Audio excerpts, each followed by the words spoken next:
ismaaciil cumar geelle iyo shacabkiisaba sida diiran ee ay uga jawaabeen baaqii salaadiinta iyo guddida abaaraha ee gobollada awdal iyo salal ay u jeediyeen dhammaanba caalamka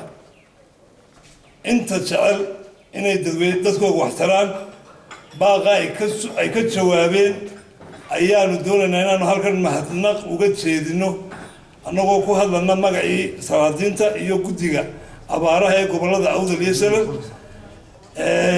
jawaabidda ay ka jawaabeen iyaga oo na soo gaadhsiiyey raashin fara badan oo ilaa dhowr iyo 10 gaadhi ah ay ka soo galeen xadka Somaliland iyo Djibouti magaalada Lawyacado shalay saakana lagu qaybinayo dhammaan gobollada awdal iyo salal xeebaha ee abaaruhu ay dhibaateeyeen saaka lagu qaybinayo ayaan waxaan maanta doonaynaa inaan uga mahadnaqno dadka reer Djibouti ee madaxweynaha iyo shacabkuba sida xilkasnimada leh ee ay u garteen dadka walaalahooda ah ee abaartu ay ku halakaysay gobollada awdal iyo salal iyo xeebaha Somaliland oo dhanba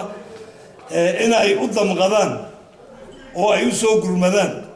oo ay raashinkii soo gaadhsiiyaan waxaanu idin leenahay aad iyo aad baad ugu mahadsantihiin mahadda ilaahay ka sokow shacabka reer Djibouti iyo madaxdoodaba waan ugu mahadnaqanaa waxaana leenahay waa mucaawino aad soo gaadhsiin walaalihiin sidaas leeg u baan anaguna yeelayna haddaan shacabka reer Somaliland nahay waanu idinku mahadnaqanaa laa shukra cala alwaajib laakiin waajib baad fuliseen dadkaasi waa dadkii walaalihiina waa dadkii aad meel wada deganeedeen nin walba eedadii habaryartii abtigii adeerkii ayaa jooga markaa waxaanu leenahay yaanay noqonin mucaawinadii ugu dambeysay iyo tii ugu horreysay u noqoto hay noo socoto waananu idinka mahadnaqanaa dadka loo qaybiyey ee la gaadhsiiyey mucaawinadaasna iyagoo mahadnaqii idin jeedinaya ayaad haddii alla yidhaahdo aad ka dhagaysan doontiin shaashadaha kala duwan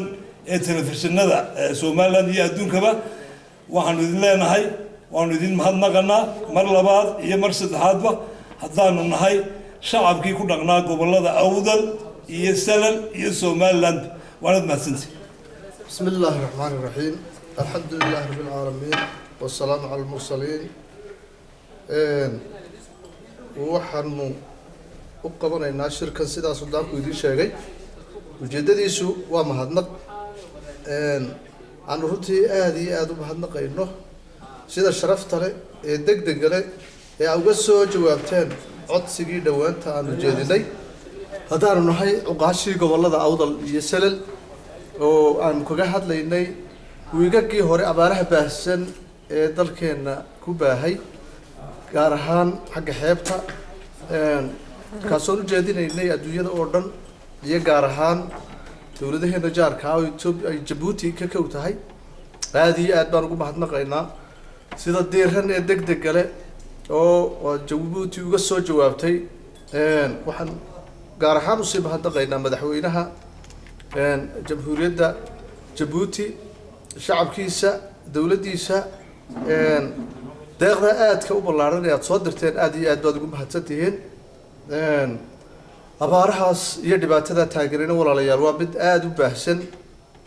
waa mid u baahan si qoto dheer had iyo jeer inaynu indhaha ugu eegno wax la isa siiyo deeqa sidaa imika hadday tahay iyo haddii ay tahay dibudejin cilmiyeysanba waynu u baahannahay aad iyo aad baad ugu mahadsantihiin aad iyo aad baan maanta u faraxnay inkastoo markii hore aan filayno lahayn waa dowladdiinii labaad oo inay ugu soo horeysayba ahayd aan islahayn oo noo hoosta Djibouti ka canaananaynay haddana sida degdega leh ee diiran ee maalmahan hadda aad u soo dirteen deeqdaas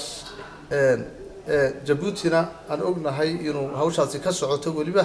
aad iyo aad bad walaalayaal ugu mahadsantihiin waana in mahadnaqaynaa waana